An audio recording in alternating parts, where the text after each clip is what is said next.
Ladies and gentlemen, welcome back to Gaming with me, Tony Mo, and we're here today with some Grid Autosport, the most recent entry in the Grid franchise. It's the third game now, and it's probably going to be the last game, at least on current, or I should say last-gen technology for the consoles, and probably for the current engine. Who knows, maybe that's not the case, the Codemasters, what they have in mind, but I would like to see them actually move forward with some sort of a new engine, or at least just update the engine that they're currently using, because they're pushing the thing to the limits.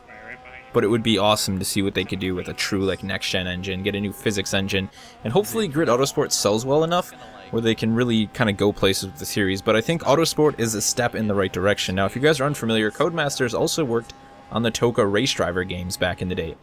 What these were, they were games like Grid and Dirt, except they really focused on a multitude of disciplines. So instead of just street racing like Grid 1 and Grid 2 did, or with drifting thrown in, you had everything. You had off-road racing, buggies, trophy trucks, on-road racing, and Autosport has sort of returned to its roots.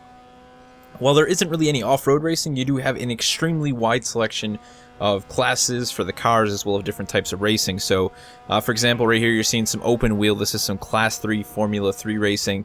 So you go all the way from something like open wheel to JDM tuner to classic muscle, modern muscle. You have touring cars, you have track day cars. I mean, there's a huge variety here, and it all feels so different is the great part about it. Now, the biggest thing that they've done with Autosport was they wanted to try and really straddle that line between simulation and arcade. Now, Grid 2, for a lot of people, went too far in the arcade direction, and I agreed. It was just too much of this hoon fest. You're just whipping the cars around corner. There wasn't a lot of focus required, and the racing line wasn't as important as it is here in Autosport or even in Grid 1. So I think they finally have struck that balance, because I've been playing Autosport all day long, and it is easily, hands down, one of the best feeling racing games I've played. And I'm even throwing it up there with things like, some of the Sims that I've been into, Forza 5 and Gran Turismo, and a couple of the ones on PC like Assetto Corsa.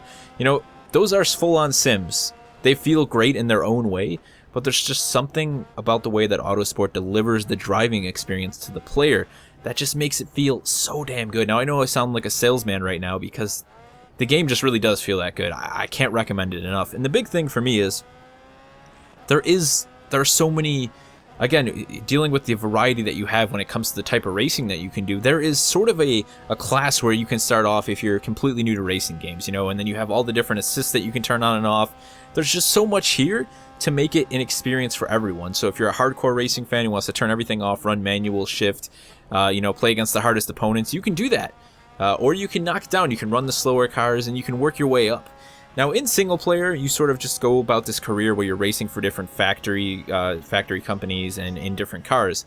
But when you take it online, you can actually do an online career that allows you to just buy whatever cars you want and race in whatever classes you can afford to race in. And that's really where I've been having quite a bit of fun, playing with some friends, hopping online, playing with them privately. There's just so much to do inside of Autosport. Now, I've heard a lot of people mention the fact that there's a lot of recycled tracks from Grid 2 and Grid 1, but you know what? I don't see that as an issue. I mean, they're tracks, they're going to return. There's only so many tracks in existence, and I think they've picked some of the best tracks. And of course, there's been some new ones along the way that have really sort of brightened up that roster of just how many tracks are available in the game. One of the other things when I talk about that overall driving experience that Autosport seems to offer is that for some reason, this game connects to me better, that sense of being on a track, better than just about any game I've ever played. Even some of the Sims, like Forza 5, which is considered to be one of the greatest Sims on consoles, or Gran Turismo going back. I just always felt like there was a disconnect between what was going on with myself, the car, and the road. I didn't feel like I was at that location sitting in the car. Now, even with its terrible first-person cockpit cam, I gotta be honest, it's not good. I think it looks a lot better in the open-wheel cars because I like to use the camera that's above where the driver would be sitting anyways. Just gives you a better viewing point for turning. But when you look at something like any of the regular sedans or muscle cars, when you're inside, they've blurred out the entire dashboard essentially, probably because they didn't have the resources at the time to make full textures for those elements, which is kind of lazy. Do I care at the end of the day? A little bit, yes, because I'm someone who likes to turn the HUD off usually as much as possible, and I can't do that because I can't actually read my gauges on my car. So it's a small thing for me, but it's overshadowed by all the other really great ideas that Autosport has brought to the table. And again, that's that insane sense of immersion that the game just seems to have. There's a lot of people too, I've heard, oh yeah, there's too much motion blur. And I think it's just right. I think motion blur is something that a lot of people don't like in games, but for me, when you can balance it and do just the right amount, it's something that I thoroughly enjoy, that I think really can add to the experience, and I think it's done quite well here inside of Autosport. So that's something I've truly been enjoying. Now, some of the small features that really just kind of bring the whole game together when we start talking about the online career is the ability to buy used cars. Now, these used cars actually will have a certain number of races they've won or competed in. They have a certain number of crashes. They'll have more miles than if you bought a brand new car, obviously, which starts off with 0. That means that they can actually be down on power over time because, you know, it's a racing car with 100,000 miles. But they are a cheaper alternative, so there's a sort of balance going on. Not to mention that your personal cars will actually accrue miles as you race. So maybe in 2 months you've been playing Grid, you know, every other day for the last 2 months.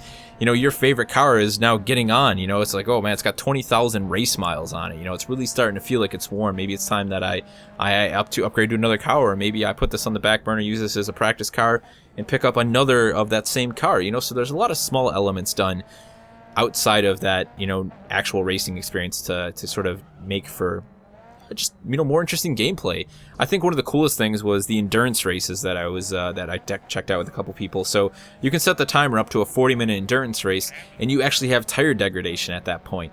So in a 7-minute endurance race, they actually scale the tire wear, so the tires will actually wear quickly if you're not careful. So you can't just push it like full bore all the way to the edge, slide the car in every corner, because you're going to crush your tires. Eventually, the tires will probably pop, or at least they'll get to the point where you're just sliding all over the place like you're in an ice skating rink. So there's a lot of small elements thrown throughout the game. I'm definitely looking forward to checking out more of it. Again, it's not perfect.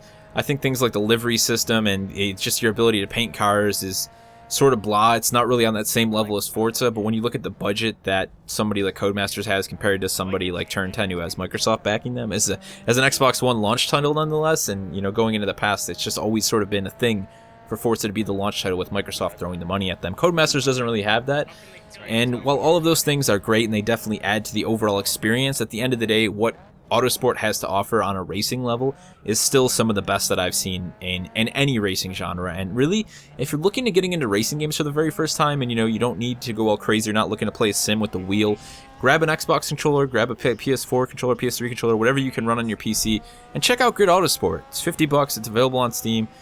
To me, it's the racing game that you should be playing if you're into racing games. So I definitely look forward to doing some more of this. Maybe we'll set up a stream sometime this week for you guys. I'd really just like to show off more of Autosport, kind of get people to understand what makes it so special. If you have any questions about the game, or maybe you just want to let me know what racing games you've been playing over the last couple of weeks, or maybe in general what your favorite one is, let me know in the comment section below, and I'll see you guys in the next one.